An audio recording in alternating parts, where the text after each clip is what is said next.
Alô, amigos, bem-vindos ao Gente que Fala ao vivo de meio-dia a 1 pela Rádio Trianon, AM 740 São Paulo, Rádio Universal, AM 810 Santiago TV, www.altv.com.br, com reapresentação 6 horas da tarde.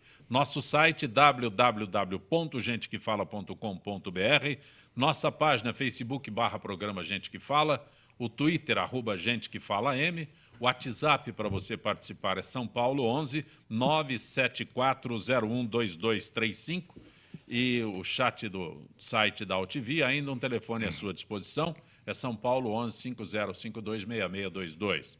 Participando desta edição de Gente que Fala, Procurador de Justiça, Dr. Drauzio Barreto. Doutor Drauzio, prazer tê-lo aqui. Honra renomada, Zancopé, estar com você aqui no Gente que Fala, em companhia de um grupo tão seleto dos seus convidados hoje para o programa. O currículo do senhor é bastante intenso, mas eu, como secretário do município, como presidente de estatal, mas me chama a atenção deputado estadual. Qual a experiência no Legislativo? Então, eu fui deputado em 94, Sim. Por uma única legislatura, não me recandidatei, o meu temperamento não encaixou. Com o Legislativo. A minha pergunta é exatamente por isso. Chamou a atenção naquela oportunidade que o senhor desistiu da carreira política. Verdade. Eu não fui, francamente, assim, eu não fui feliz com a política. A política me deixou assim, desapontado e preferi voltar aos meus afazeres ordinários, que era junto ao Ministério Público. Também conosco o economista José Roberto Faria Lima. Prazer tê-lo aqui, Faria Lima. É uma alegria muito grande estar com vocês aqui, como disse o deputado. Um grupo Você teve dois mandatos. Um grupo tão seleto. Você teve 2 mandatos e eu sempre destaco como deputado federal. Eu sempre peço para você não lembrar isso. Não é verdade. Senão sou agredido nas ruas e você... Não é verdade. O seu trabalho, além do teu desempenho parlamentar, você contribuiu no Congresso para a instalação, para a informatização do Congresso. Olha, eu acho que para mim, né, o que eu melhor fiz lá foi tentar dar um grito em relação ao problema ambiental. Como eu cheguei com uma votação muito grande lá, o pessoal lá da cúpula do parlamento me colocou e me criou uma comissão especial de meio ambiente naquela época, quando a poluição era grave, mas não era tão ruim quanto é hoje. Ou seja, passado todo esse tempo, a situação só piorou. Então, tive como companheiros lá, por exemplo, o Aureliano Chaves, era meu vice na Comissão de Meio Ambiente. Eu fui para Estocolmo representar o Brasil, escutar os gritos, entende, contra o Brasil e a China, como os monstros da biosfera, e continuamos na mesma. Não mudou nada. Esse problema do Legislativo é que você vê um Legislativo hoje de cócoras em relação ao Executivo e pouco você consegue fazer. Das 3 funções que você tem lá, quer dizer, fiscalizar o Executivo, ser uma espécie de tambor para repercutir os anseios da população e gerar leis. Quando eu fiz o Prodazem, nós tínhamos 250 mil. Eu cheguei para o Petrônio Portela e para o Pereira Lopes, dá para consolidar em 2.500, se vocês querem. Ninguém quis. Então, hoje nós devemos ter, em termos de normas jurídicas, mais de 3 milhões. Tem portarias aí de ministérios que valem muito mais do que leis. E o Legislativo, então, não faz leis. Fiscalizar, ele não está fiscalizando, porque o Tribunal de Contas faz todo o trâmite lá e depois tem um julgamento político que pode simplesmente jogar tudo aquilo que foi feito fora. E repercutir como tambor, eu acho que as redes sociais hoje fazem isso com melhor qualidade. Também conosco o advogado José de Lima Neto, da Rona Advogados, correto? A abreviação do escritório é correta. Tudo bem? Prazer também. É um prazer estar aqui nessa mesa tão seleta também. Eu pronunciei corretamente? Correto. O nome do escritório é Rodrigues Onesti e Lima Neto Advogados. Então, criamos uma marca, na realidade, e para facilitar até a pronúncia, Rona Advogados. Também conosco o vereador Laércio Benco. Prazer tê-lo aqui, Benco. Prazer é meu, Zancopé. É um prazer estar aqui de novo aqui. Cumprimento vocês, internautas, cumprimento os ouvintes aqui, cumprimento os demais membros da mesa. Tenho certeza que será uma hora muito agradável a todos. Você é presidente estadual do PHS. Partido Humanista da Solidariedade, que completou 18 anos na última sexta-feira e é o partido que mais cresceu no Brasil nas últimas eleições. Você participou recentemente como candidato ao governo do Estado. Sem dúvida nenhuma, para mostrar que há vida na política além do PT, PSDB e PMDB.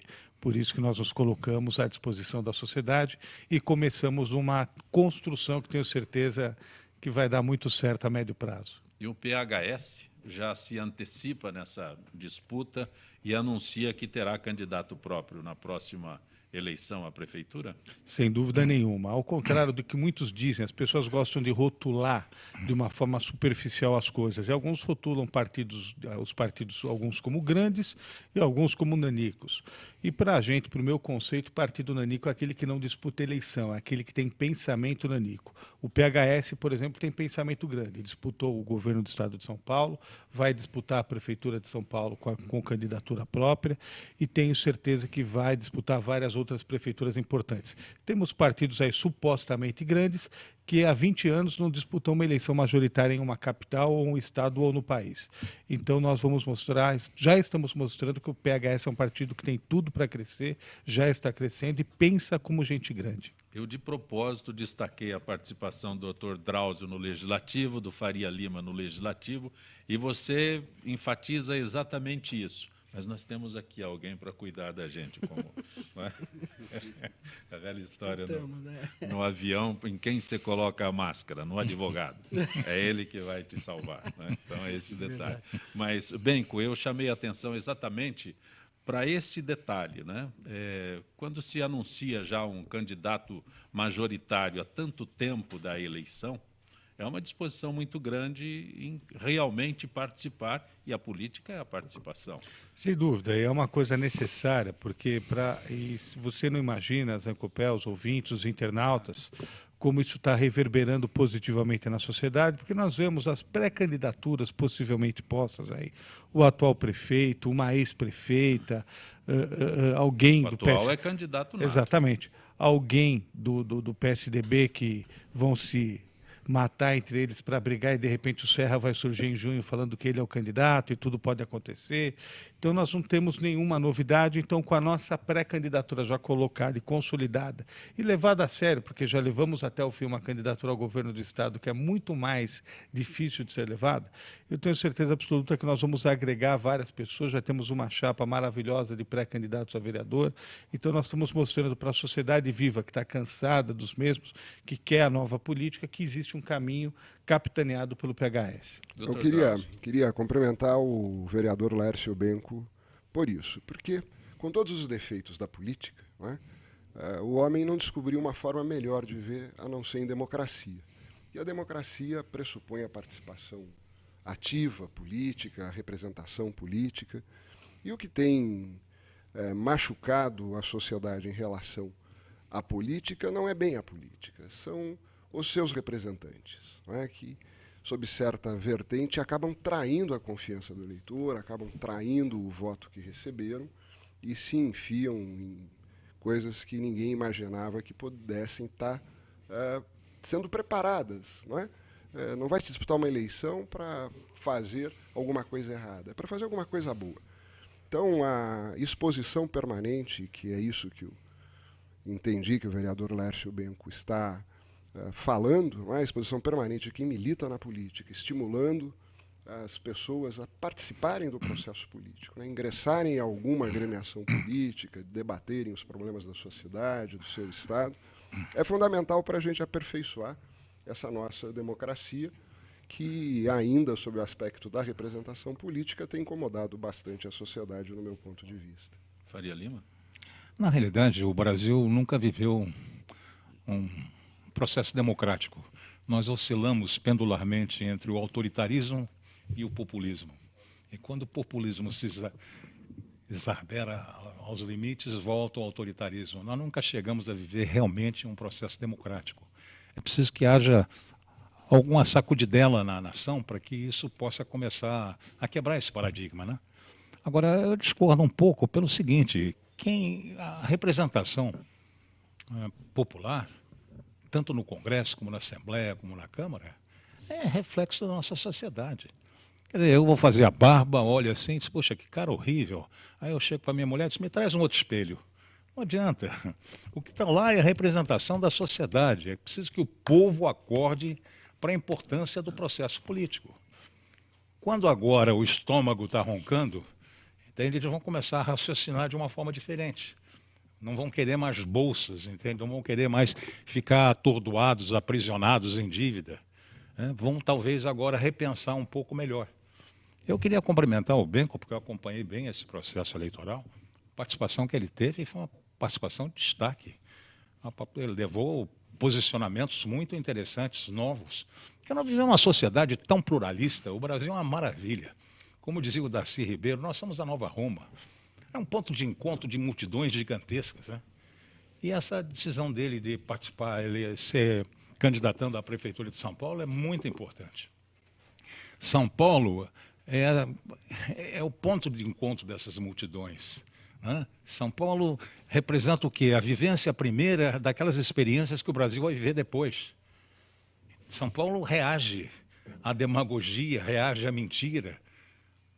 Eu brinco sempre dizendo o seguinte, o que existe em São Paulo não precisa existir no Brasil, porque é presente no país. O que não existe em São Paulo pode existir no Brasil inteiro, mas não existe na nação.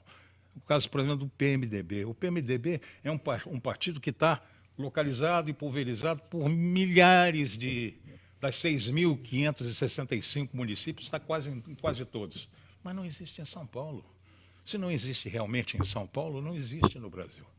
Esse é um aspecto interessante. É preciso, como ele mesmo mencionou, talvez tenha sido, não sei se eu identifiquei bem, aquele que não quer participar, não quer colocar o rosto para bater. Política, você tem que tomar posição, não pode ficar em cima de muro, ou você é ou você não é. E o povo brasileiro, entende, prefere que você tome uma decisão errada, mais rápida, a você ficar dormindo em cima de uma solução. São as grandes contradições que existem no Brasil. Nós estávamos conversando sobre um personagem na antessala que entendia bem isso. Quer dizer, o Brasil vive contradições. Né? Eu elenquei os 3 problemas concretos do Brasil. 1, conquistar a Amazônia sem destruí-la. Eu tenho a minha ideia de como fazer. Não é pela pata do boi, nem pela mineração, é pela minha lua verde. Vamos criar um laboratório de pesquisar os fármacos, pesquisar a biodiversidade gigantesca. Acho que metade da Amazônia não foi pisada ainda por pés humanos. Então, ali é uma riqueza que a gente nem sabe dimensioná-la. O segundo problema são os desequilíbrios, os precipícios que existem entre todas as regiões e entre pessoas. Tem gente andando de Rolls Royce, tem gente andando de pé descalço. Isso não funciona. É preciso criar, entende, um processo de aproximação, de pontes entre esses 2 pontos distantes. E o terceiro problema real, concreto brasileiro é gerenciar megacidades. Uma cidade como São Paulo é um ralo de desperdício.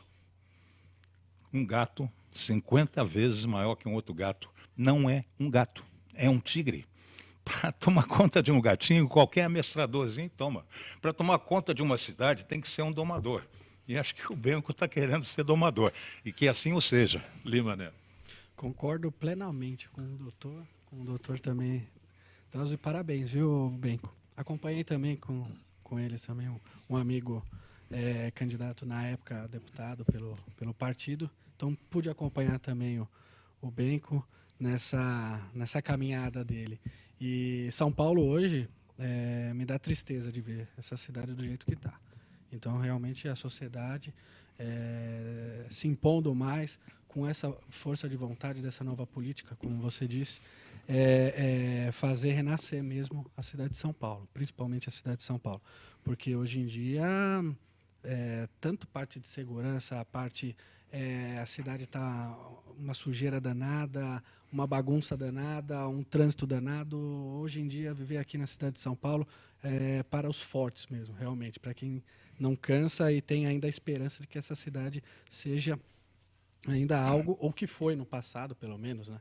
Então, todo o apoio aí, parabéns aí pela coragem, né, de Muito já obrigado. anunciar essa pré-candidatura. Ô, Benco, uma coisa me chama a atenção. A Câmara Municipal perde. Sem dúvida.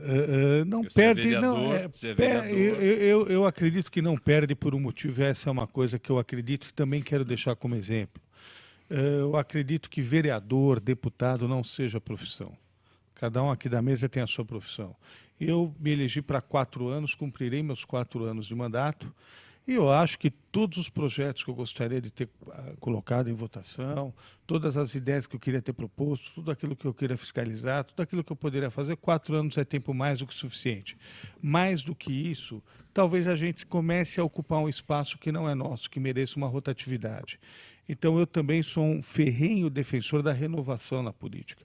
Eu acho que a renovação, eu acho que a reciclagem, eu acho que as mudanças de cadeira são muito importantes, porque a água parada só serve para atrair mosquito da dengue. Então, nós temos que Desde que seja limpa, desde que seja eu limpa. acho que nós temos que mexer as águas da política, porque mesmo água limpa parada fica suja. E eu fico, apesar de respeitar meus 54 colegas, eu fico deprimido.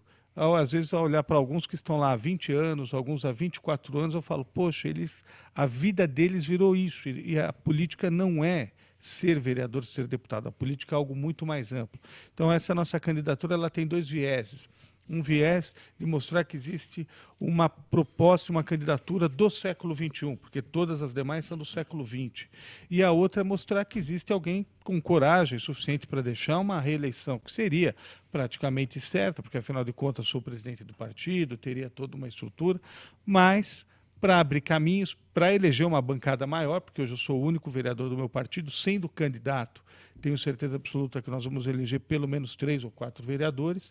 Então, mostrar que, ao mesmo tempo em que temos propostas novas para deixar marcadas, nós também vamos eleger uma bancada muito consistente de candidatos, de vereadores pelo nosso partido. Então, é para mostrar isso, em suma, no nosso conceito, o que significa a nova política. O assunto de hoje em todos os jornais, ministro Thomas Traumann, da Comunicação Social, entregou o pedido de demissão à presidente Dilma Rousseff, que aceitou. Nota divulgada pelo Palácio do Planalto não informa o motivo nem diz quem assumirá a pasta. Traumann é o 3º ministro a deixar o cargo no 2º mandato da presidente Dilma Rousseff. Além dele, saíram Cid Gomes, da Educação, Marcelo Neri, da Secretaria de Assuntos Estratégicos. Dr. Drauzio Lima Neto, Faria Lima... Bom, Benco, esse Dr. Drauzio. ministro sai só do Ministério de Comunicação Social, mas parece que está indo ser chefe da comunicação da Petrobras, né? Para tentar fazer a Petrobras sair desse olho de furacão, pelo menos no aspecto de comunicação, é o que se pretende aí, pelo que a gente tem visto.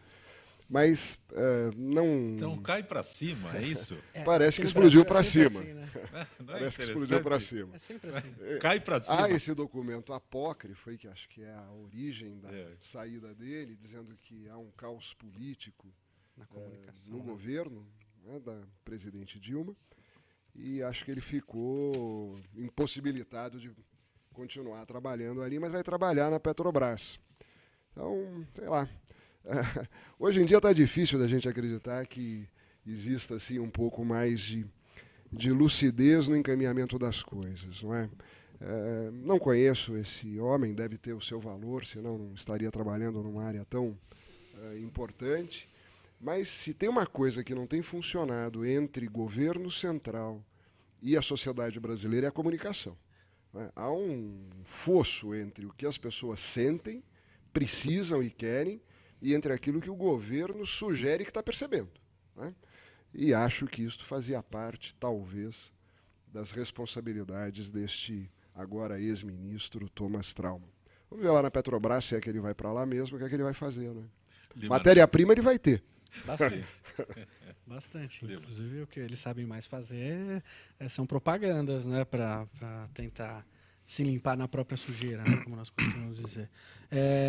Esse famoso cai para cima aqui no Brasil é incrível, né? É um país sério mesmo. Né? Maravilhoso.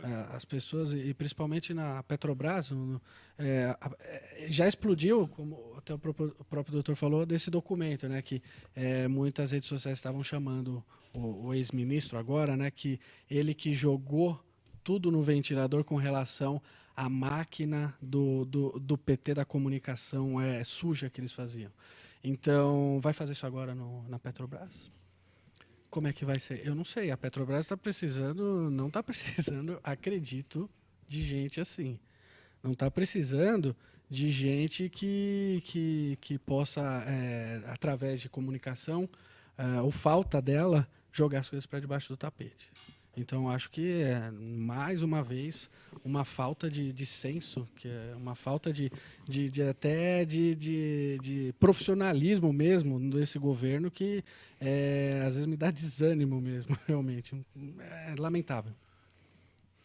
Olha, não tem nenhum engenheiro aqui na mesa, mas usando uma linguagem comum da engenharia que todos conhecem, nós vivemos na política um momento de fadiga de material. Nós temos aí uma presidente reeleita, no seu terceiro mês demitido 3 ministros.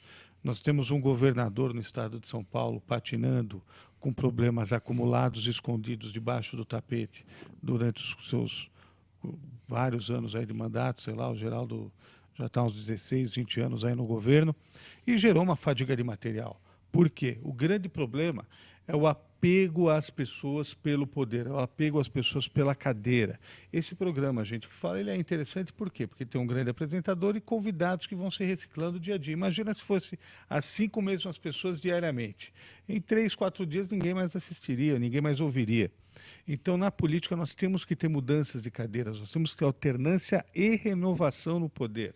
Nós temos hoje um momento de crise absurda no país, de crise absurda no estado de São Paulo, onde eu vi uma matéria que ilustra bem do José de Souza na Folha de São Paulo do último sábado, onde ele diz claramente que pela linguagem do asfalto, abrindo aspas, usando a imagem dele, pela linguagem do asfalto, o PT e PSDB são farinha do mesmo saco.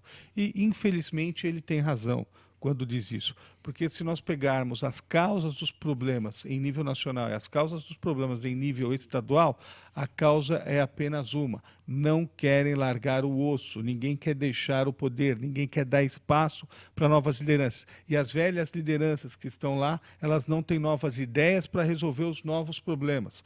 Todos deixaram um legado interessante. O PSDB deixou um legado muito interessante quando esteve na presidência da República com o Fernando Henrique, com a estabilização econômica.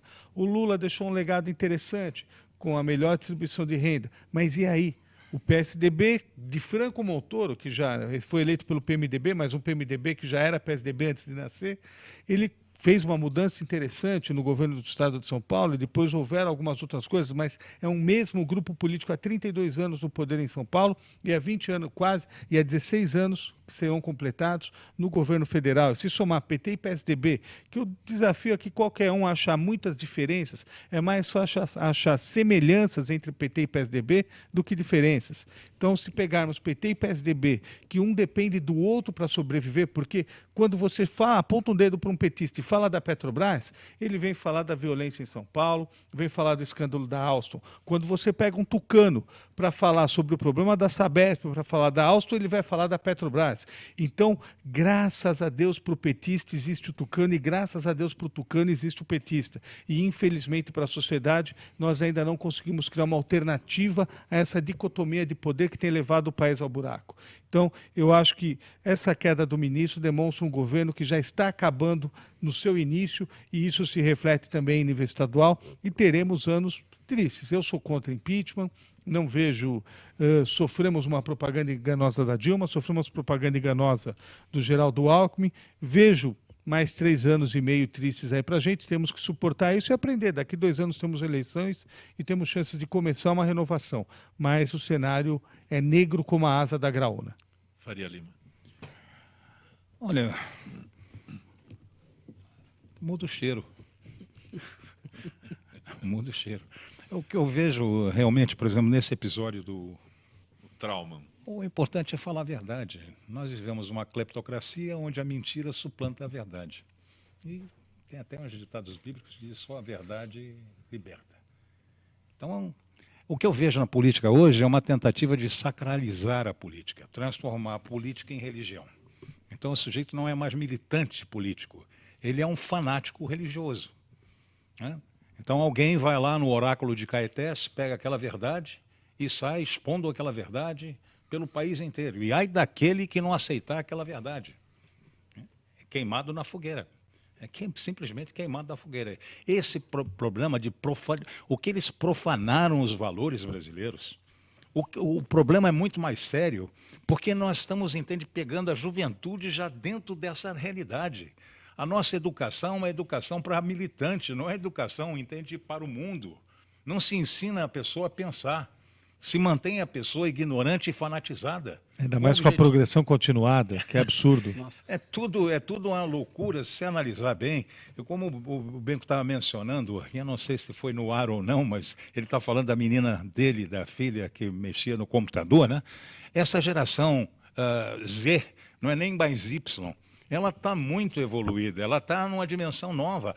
Ela sabe errar sozinha. Você chega para um moleque desse e diz assim, olha, 3 vezes 3, ele diz 11. Mas não, deixa, eu sei errar sozinho, deixa eles errarem sozinhos, deixa eles sonharem o futuro que eles desejam. Nós estamos querendo impor o futuro. E a maldade maior é que eles chegam no poder e, pura e simplesmente, como executivo moderno, como uma grande gerentona, passam a dívida para as futuras gerações. E as futuras gerações que se danem. E no mundo moderno, onde depois que os russos lançaram o Sputnik no espaço, o mundo ficou instantâneo, sem distância, sem fronteiras, online, não é isso? Online. Sim. Hoje nós competimos com todo mundo. Um japonesinho desmama e vai para um terminal, vai mexer num lap desses aí, melhor do que você. Com certeza. Que é um expert. E nós vamos o quê? Soltar pipa? Nem pipa mais já, esqueceram, inclusive, de ensinar folclore para as nossas crianças. E o Brasil está completamente fora do planeta, como se nós fôssemos uma ilha. Olha, a crise internacional que vem aí, não é a crise de 2008, a que está chegando agora. Ela é muito maior do que aquela que já aconteceu. E quando a 2008 chegou aqui, o que os bancos centrais fizeram? Porque dinheiro é a primeira coisa que se globalizou. Você aperta um botão, ele sai daqui, vai para qualquer lugar rapidamente. Os bancos centrais baixaram a taxa de juros a 0. Se vier uma nova crise, com esse dinheiro gigantesco que flutua, sem querer aportar em lugar nenhum, como é que os bancos centrais vão atuar? Veja os sintomas. Inflação é sintoma. Inflação é monopólio do governo, mas é sintoma de uma doença muito séria. O Brasil está vivendo uma situação de doença muito séria. Daqui a pouco vão dar um remédio e vão matar o paciente. E ninguém está enxergando, dentro dessa dimensão mais globalizada, a nossa posição nesse mundo. Pois é, Faria Lima. A China está numa situação péssima. A China, a bolha imobiliária na China, são 60 milhões de casas. Eles cresceram o PIB fazendo investimento, entende, em construção civil, em casa, em apartamento. Isso não é investimento, isso é transferência. Investimento é quando você pega os fatores de produção, junta eles todos, eles geram uma sinergia positiva. Pega os valores, entende, do que o Brasil produz. Soja, tudo ficou barato. A Dilma não se contentou em que estava tudo caro aqui, ela fez tudo caro para os brasileiros no mundo inteiro. Ninguém nem vai para Orlando, nem para lugar nenhum. Na classe econômica, você pode até deitar nas 5 cadeiras lá. Então, nós não estamos vendo esse enfoque maior, porque nós ficamos olhando para o nosso umbigo. Essa crise que vem é uma crise de uma dimensão para assustar. Que o não é marolinha. Faria Lima está dizendo, a nossa situação fica mais ainda frágil, porque toda a esperança no acerto de caminho econômico está depositado sobre o nome do Joaquim Levy. E que tem um programa que não coincide necessariamente com o programa político do PT. Ao contrário, não é? Os próprios parlamentares e o próprio partido critica o rigor das medidas que estão sendo sugeridas e apresentadas. Então, assim, só para estimular aqui a nossa imaginação. O Joaquim Levy é um professor de culinária vegetariana dentro de um açougue. De um abatedouro, né? Ou uma ilha. Tá tudo nas costas dele, porque parece que é um programa dele, não parece que é um programa de governo, o ajuste. É claro que a presidente está deixando. O pai seria ele, né? Mas o pai é ele. Mas se tirar este homem, Faria Lima, hoje, do Ministério, 3 já foram embora em 3 meses, como disse. O governo já morreu, já nasceu morto. É a viúva porcina, é aquela que foi sem nunca ter sido. Eu preciso deste momento, convocar a Gisele, que fala conosco. Gisele Souza é do setor de eventos da FIPESP, como toda quinta-feira. Gisele, boa tarde. Boa tarde, Zé. Gisele Toda quinta-feira está conosco no Gente que Fala, trazendo aqui informações, o boletim da FIPESP. Tudo bem, Gisele? Boa tarde aos ouvintes do Gente. A gente vai para um intervalo e na volta a gente conversa com a Gisele aqui no Gente que Fala. Retornaremos em instantes.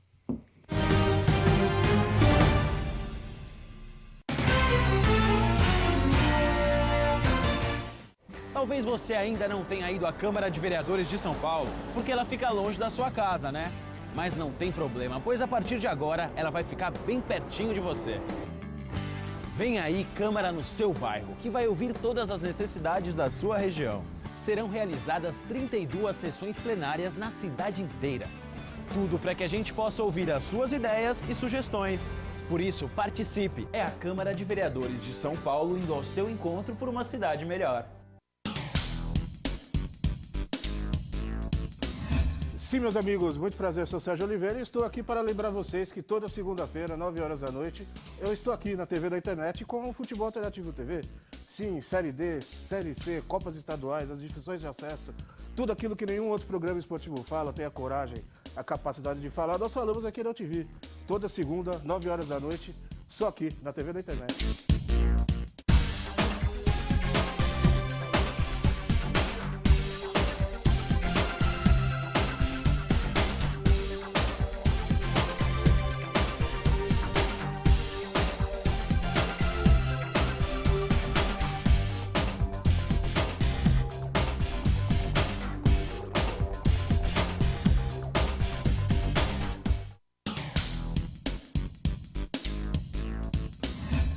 Eu sou Cláudio Longo. Eu, Paulo D'Angelo. E eu sou Tarso Gouveia. Nós apresentamos todas as terças-feiras, às 9 da noite, aqui na altv.com.br, o Família Palestra TV, um programa esportivo onde você sabe de tudo sobre o Palmeiras, aqui na TV da internet.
Paulo, Rádio Universal, AM 810 Santos e AltV, www.altv.com.br.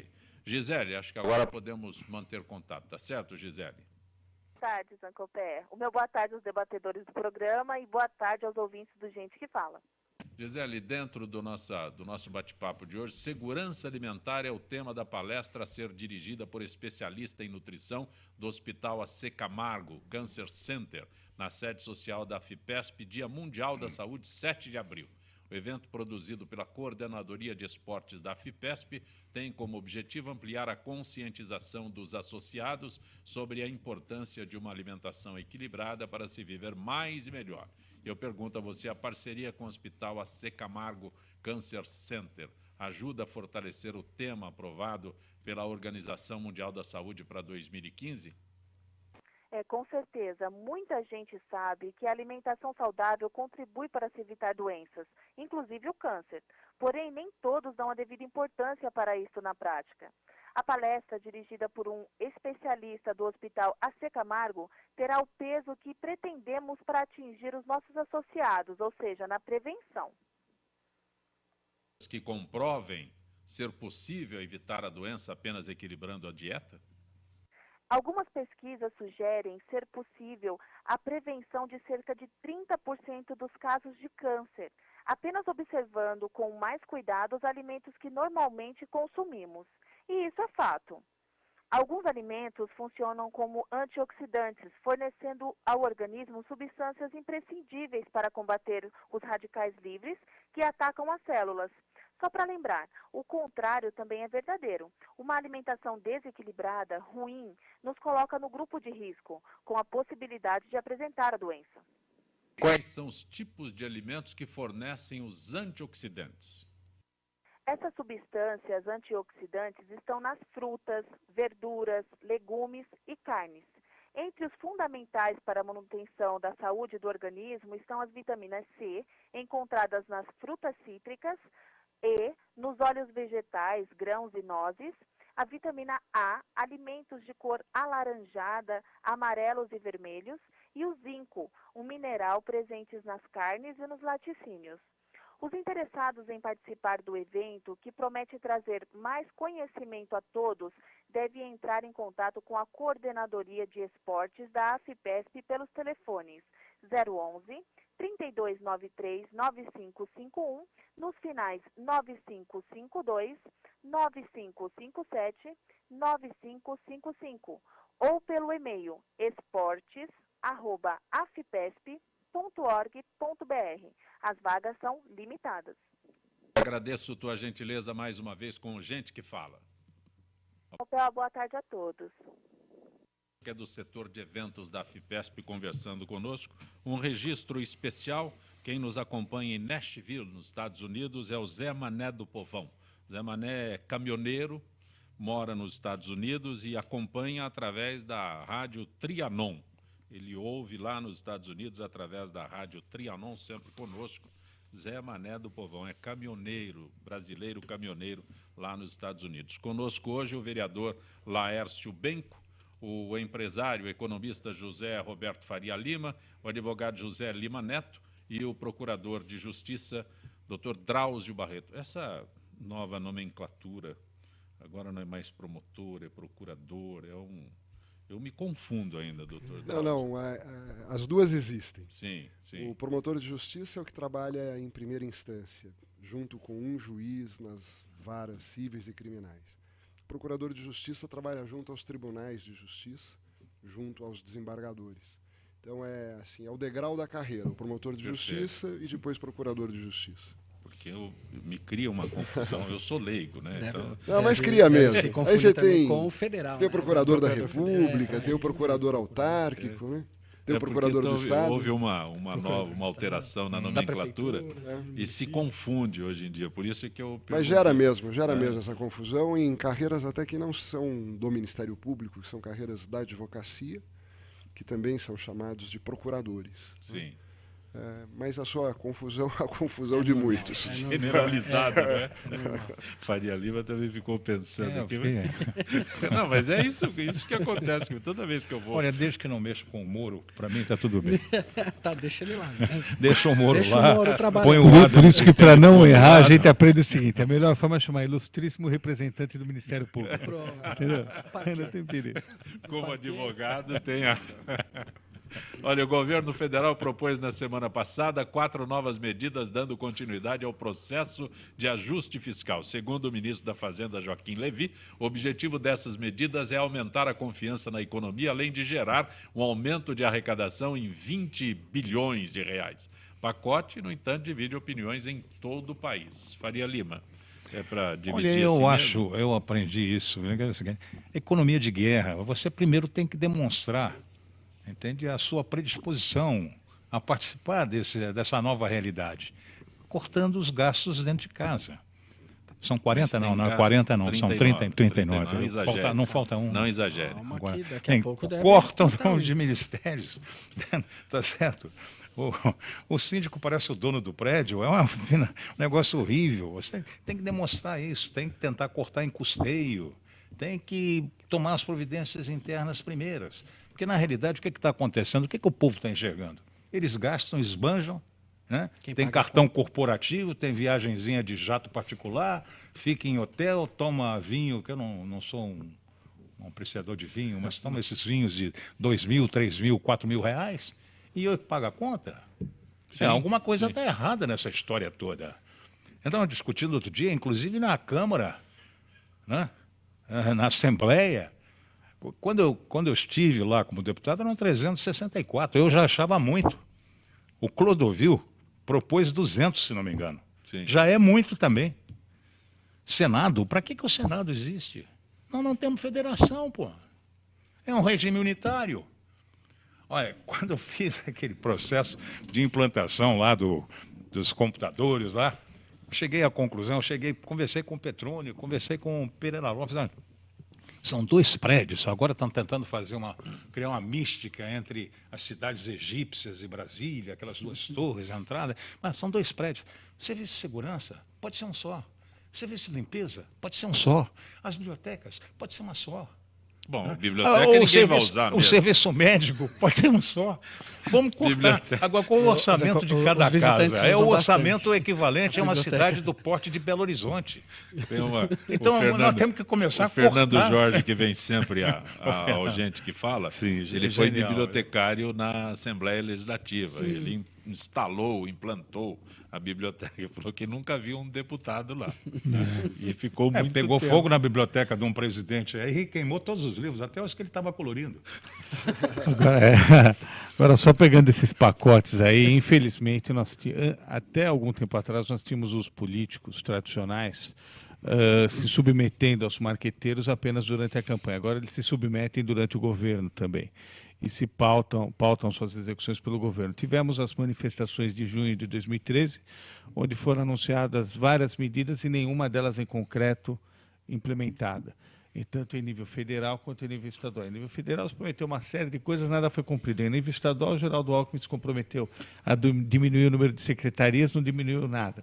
Agora, em 2015, temos o mesmo problema. O governo federal apresentando vários pacotes, e aí não passa no Congresso, aí fica aquela briga do Eduardo Cunha, o Renan Calheiros com a Dilma, e na realidade não vai mudar muita coisa, porque não há... o governo começou sem governabilidade. Eu aqui, como sou um pouco ousado, faço aposta com quem quiser, a gente pode fazer aposta com quem quiser uma cesta básica aí para dar para a entidade de caridade que quiser, que o Joaquim Levy não come o peru de Natal como ministro. Isso. Mas faz uma aposta que a Dilma renuncia até o Natal também, que eu entro nessa. Isso é muito fácil. Não é muito fácil. Agora, depende do Bradesco. Mas seria uma barbada? Não sei. As coisas não parecem que vão ser fáceis para este Levy. E ele não demonstra muita aptidão política para a função. Ele é técnico. Ele é um técnico, não é? Do mercado financeiro. Agora, nessa travessia aí turbulenta que ele quer e precisa fazer, ele vai ter que ter um pouco de jogo político, porque senão o Congresso vai engolir a ele e as medidas que ele quer. E eu não sou economista, não sei julgar assim, na inteireza cada uma das propostas que ele está apresentando, não é? Mas uma coisa é certa, é aquilo que Faria Lima disse, o orçamento está errado. Estamos gastando mais do que temos, economia de guerra. E se o Congresso não contribuir naquilo que compete a ele, e tem demonstrado não estar muito disposto por conta de guerra política e menos por razões econômicas, não é? Ontem mesmo o Congresso Nacional iria aprovar a alteração dos indexadores das dívidas dos estados e municípios, que, diga-se de passagem, consome a energia dos estados e dos municípios, esse indexador que faz com que essa dívida só cresça. Ele podia ser substituído por um indexador adequado já há alguns anos atrás, mas isso, pelo que a imprensa especializada mostrou, já ia tomar do tal ajuste fiscal 3 bilhões que é de nada. reais. O que são 3 bilhões? Não, mas é 3 bilhões aqui, quanto é que Faria roubaram Lima? da Petrobras? Não, mas é 3 bilhões aqui, 500 milhões ali, no final não vai fechar a conta dele, que ele quer, acho que economizar quase 70 bilhões nesse ano, que seria 1,2% do fala PIB, do não é? PIB. De modo que pode ser que ele não chegue mesmo a comer o peru de Natal lá em Brasília, sei lá, porque ele não tem esse jogo político que vai precisar ter para conseguir passar por isso. A Constituição prevê a legitimidade de origem, que é o voto. Mas A mais linda a mais nobre de todas as legitimidades de origem é o voto. Mas também prevê a legitimidade de eficiência, da eficácia. É uma justificativa para tirar do poder as pessoas que não se comprometem em realizar aquilo que se propõe a fazer. Ou não. Está na Constituição. Agora, é uma essa discussão, essa longa. longa. É assim, Faria Lima, se o voto foi maldado, agora arque com as consequências do voto maldado. Não é? É isso que nós... Agora, o povo foi iludido, isso é verdade, na eleição. Foi apresentado E as urnas também, né? Não vamos esquecer das urnas, né? As urnas são quadrilhas. Qual é o orçamento? Qual é o orçamento lá? Qual é o orçamento do Tribunal Superior Eleitoral? São 6 bilhões? Quanto é que vai para o fundo partidário? 500 milhões. E os outros 4 bilhões e 500 milhões vão para quê? Quer dizer, são gastos, entende? Vai para tem Cuba. que parar e analisar. Pô, eu trabalho com informática, eu não vou dizer há quanto tempo, que senão o Zancopé vai ficar velho, mas a principal função é você eliminar os intermediários desnecessários. E intermediários têm que sair fora. Mas politicamente é interessante para eles? Exatamente por isso. E a gente acha, não, esses caras são ignorantes, eles não veem. Eles veem muito. Aqui, por exemplo, muito. O único que não mudou, entende? Que as principais funções do político são expressas no orçamento. Você quer colocar, põe no orçamento. Fica evidente, está lá. Aquilo é um compromisso. Não existe isso. Por exemplo, esses ajustes aqui, juridicamente falando, analisando eles de uma forma jurídica, exemplo, a equiparação do atacadista ao industrial na área dos cosméticos, né, incluindo o IPI na cadeia, esse IPI. O Tribunal Superior, o STJ, o STF, já julgou isso anteriormente, equiparando o IPI com relação à importação, que depois da importação, daqui para lá não houve industrialização, não tem fato gerador, não incorre o IPI. Aqui, discussão jurídica mais uma vez.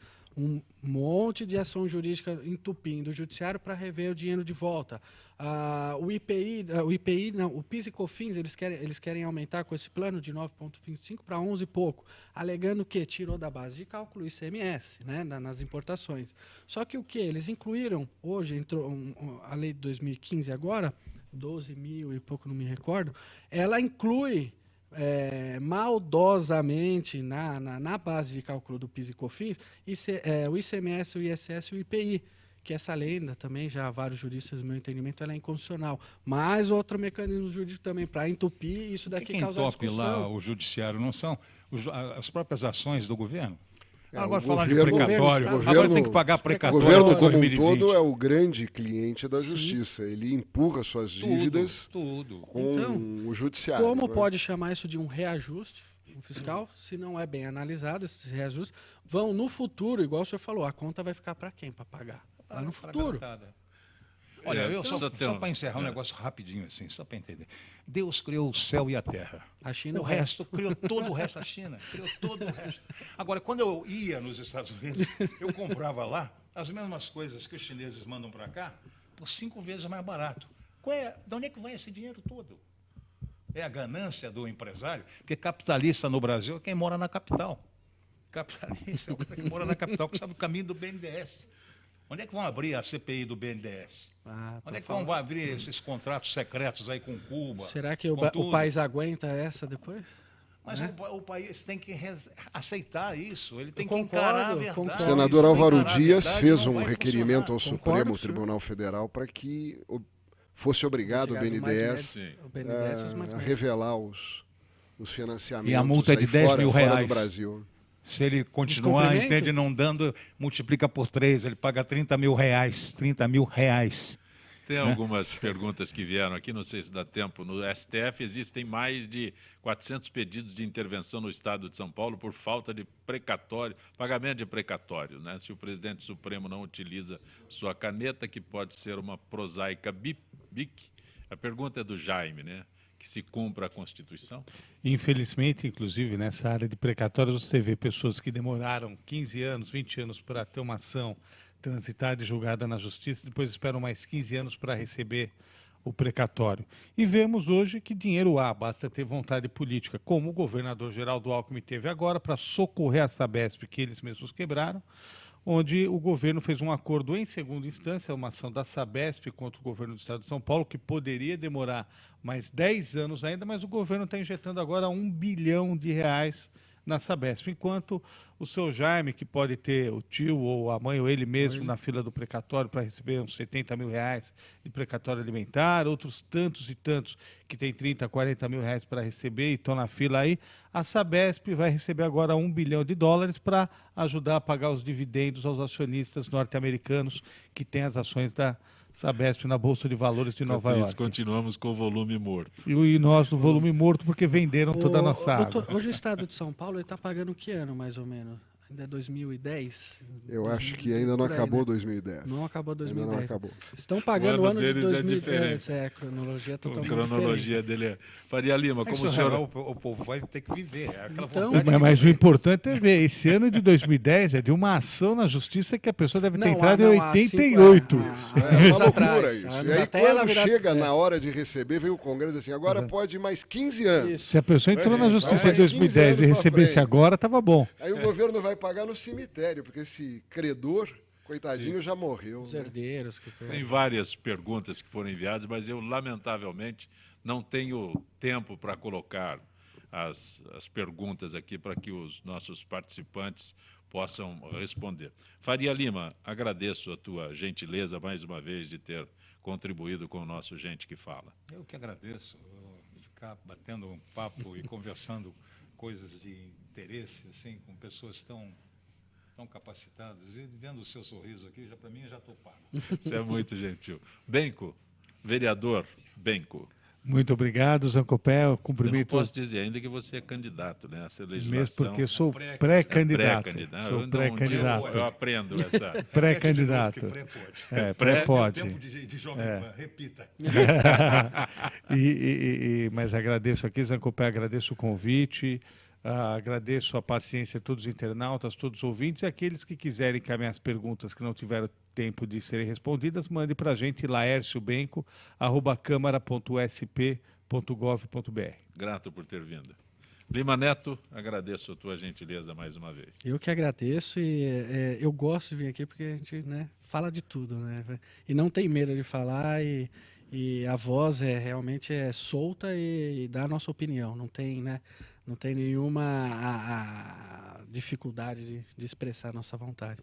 E obrigado por dar essa oportunidade para a gente aqui. Agradeço muito. Dr. Drauzio Barreto. Então, Zancopé, é sempre uma alegria participar do Gente que Fala, conduzido magnificamente por você. É muito gentil. E tendo aí a retaguarda da equipe de vocês, sempre muito simpática, muito trabalhadora. Uma alegria renovada estar aqui. É uma honra para mim. Muito obrigado. Gente que Fala tem na direção-geral o jornalista Fausto Camunha, diretora de produção Zenilda Salvato, redação Raela Brandão, Pedro Esquiavon, na pauta José Carlos Sicarelli, produção cultural Ricardo Godoy, na rádio Trianon, Neildo Neres, Cléo Rodrigues, Ricardo Valim, Benê Benê, na direção da UTV Alberto Luquete, na técnica James Eduardo, Marcelo Fontan, Iago Matsumoto, Sérgio Oliveira, Arthur Endler. Estaremos de volta amanhã, meio-dia. Gratos, até lá.